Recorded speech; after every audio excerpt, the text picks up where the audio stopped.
नमस्कार दोस्तों, आज हम आपको एक ऐसी कहानी सुनाने जा रहे हैं जिसे सुनकर आपकी रूह कांप जाएगी और महादेव पर आपका विश्वास 100 गुना बढ़ जाएगा। ये कहानी है उस अनाथ गीता की जिसके पास सिर छिपाने को छत नहीं थी, लेकिन उसके पास वो शक्ति थी जिसे दुनिया भोलेनाथ कहती है। क्या हुआ जब एक शक्तिशाली जमींदार ने एक गरीब मजदूरनी का पसीना हड़प लिया? क्या महादेव ने अपनी तीसरी आंख खोली? दोस्तों, वीडियो को अंत तक देखिएगा क्योंकि आज आप न्याय का वो रूप देखेंगे जो आपने पहले कभी नहीं देखा होगा।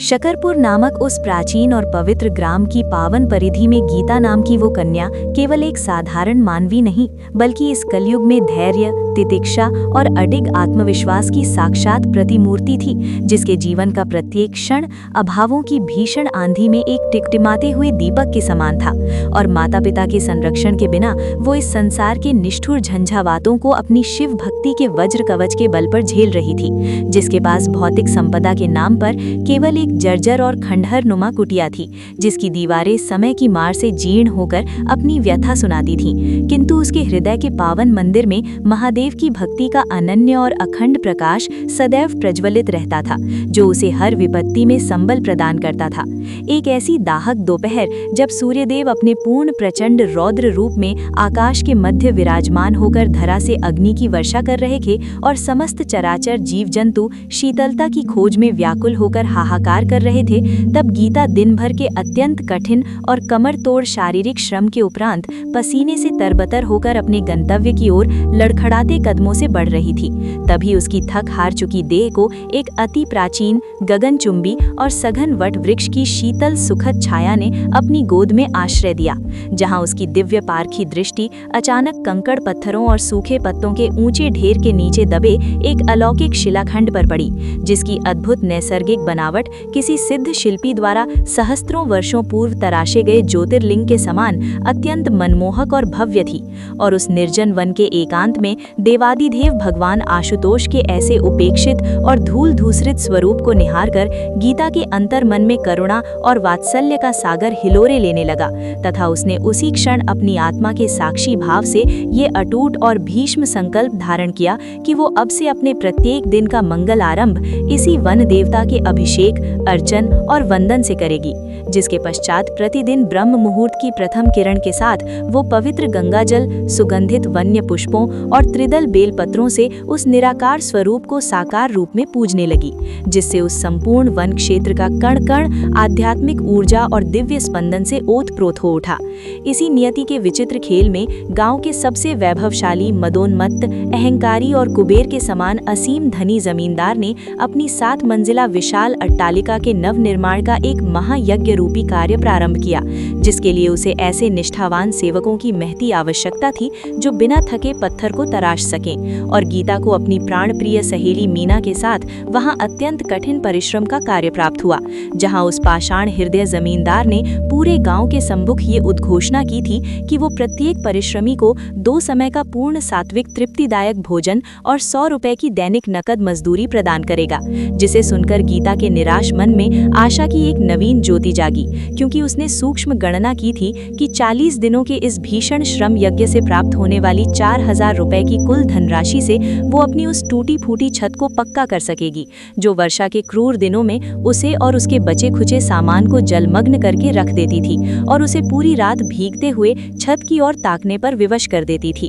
गीता ने अगले 40 अहोरात्र तक अपनी सुकुमार देह की समस्त सीमाओं को लांघकर प्रचंड जलती धूप, झुलसाती लू और धूल के गुबार के बीच भारी भरकम पत्थरों और ईंटों को अपने शीश पर ढोया, कड़ाके की मेहनत से गारा मिट्टी का निर्माण किया और ऊंचे स्थानों पर फसलों की बोरियां पहुंचाईं, तथा इस भीषण कायिक श्रम के दौरान भी उसके पवित्र अधरों से निरंतर प्रवाहित होने वाला ओम नमः शिवाय का जादुई मंत्र उसकी समस्त शारीरिक थकान के लिए किसी दिव्य संजीवनी का कार्य करता रहा। किंतु जैसे ही वो प्रतीक्षित 40वां दिन पूर्ण हुआ और वो अपनी निष्कलंक पसीने की कमाई लेने जमींदार की ऊंची ड्योढ़ी पर पहुंची, तो उस अधर्मी और लोभग्रस्त जमींदार के मन में पाप का घोर अंधकार छा गया और उसने अपनी सत्ता और धन के मद में चूर होकर गीता को अत्यंत नीच शब्दों में दुत्कारते हुए ये सफेद झूठ बोल दिया कि उसका सौदा केवल 2 समय के भोजन का था, न कि किसी नकद धनराशि का। और जब गीता ने अपनी ईमानदारी, न्याय और सत्य की दुहाई दी तो उस निर्दयी ने उसे धक्के देकर अपनी हवेली के प्रांगण से बाहर निकाल दिया,